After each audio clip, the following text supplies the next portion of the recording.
आम्ही वर्धकनगरच्या बीचच्या खाली आहोत. आम्ही वर्धकनगरच्या बीचमध्ये आहोत. आता आम्ही ठाणेमध्ये आम्ही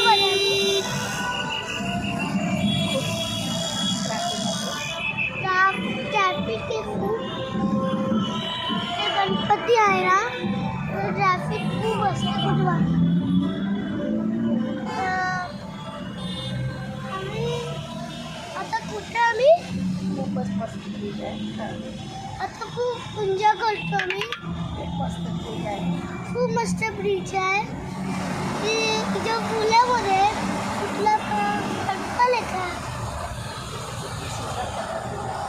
किती सुंदर कलर दिलाय.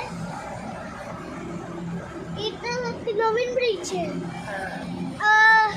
कधी बनलं असलं तर किती वर्ष झाले अजून. हे कोरमंगल मॉल, विवेकानंद मॉल आहे. Sorry quorum